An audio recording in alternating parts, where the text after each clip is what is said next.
বয়স ৮০ হোক বা ১২, সম্মান তাকেই করো যার ব্যবহার ভালো। আত্মসম্মান বিসর্জন দিয়ে কাউকে পাওয়ার থেকে আত্মসম্মান বজায় রেখে সারা জীবন একা থাকা শ্রেয়। বিপদে পড়লে সবসময় ভাববে, সাথে আর কেউ না থাকুক, আমার একজন মা আছেন। আজকের দিনে ভদ্র মানে তুমি ভীতু, নিরীহ মানে তুমি দুর্বল, সৎ মানে তুমি বোকা। বেশি মানুষের দরকার নেই, স্বার্থ ছাড়া যে ভালোবাসবে আর প্রয়োজন ছাড়া যে খোঁজ নেবে। জীবনে এমন একটা মানুষ থাকলেই যথেষ্ট।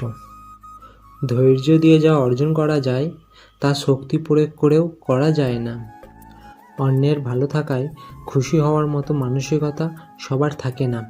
জীবনটাও একটা অজানা বইয়ের মতো, পরের পাতায় কী লেখা আছে কেউ জানে না। কেউ নিখুঁত নয়, অথচ সবাই অন্যের খুঁত ধরতে ব্যস্ত। নিজের ফালতু আবেগ কন্ট্রোল করতে পারলেই জীবন সুন্দর। দক্ষতা তৈরি হয় অভিজ্ঞতা থেকে, আর অভিজ্ঞতা আসে ব্যর্থতা থেকে। তাই ব্যর্থতা খারাপ কিছু নয়, এটা সাফল্যের প্রথম ধাপ। হার মেনে নেওয়ার নাম জীবন নয়, বাস্তবতার সাথে লড়াই করে বেঁচে থাকার নামই জীবন। মানুষ মৃত মানুষের অভাব বোঝে, কিন্তু জীবিত মানুষের আর্তনাদ বোঝে না। সম্পর্কে অবৈধ বলে কিছু হয় না, ভালোবাসা জড়ানো সব সম্পর্কই বৈধ। ভালোবাসা ছাড়া বৈবাহিক সম্পর্কও অবৈধ। প্রজাপতির পিছনে ছুটে সময় নষ্ট করো না, ফুলের চাষ করো, দেখবে প্রজাপতি তোমার পিছনে ছুটবে। নিজেকে শক্ত করে গড়ে নিও, এই শহরে খারাপ পরিস্থিতিতে কেউ পাশে থাকে না।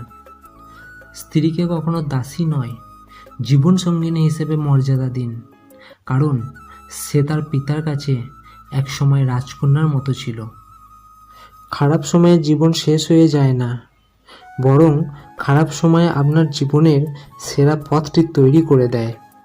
যখন কোনো ব্যক্তির কাছে মান, যশ ও অর্থ, এই তিনটে জিনিসই থাকে, তখন সে মানুষকে মানুষ বলে গ্রাহ্য করে না।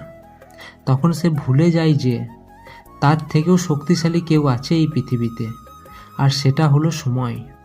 ব্যবসা যতই ছোট হোক, তাতে নিজস্ব একটা স্বাধীনতা থাকে, কিন্তু চাকরি যতই বড় হোক না কেন, স্বাধীনতা বাঁধা থাকে অন্যের হাতে। ভালো বন্ধু এবং ভালো বই, এটাই আদর্শ জীবন। কর্মফল আপনাকে ভুগতেই হবে, সে আপনি যত বড়ই মহারথী হন না কেন। সব শেষে মনকে এই বলে সান্ত্বনা দিই, ভাগ্যে যা আছে তাই হবে।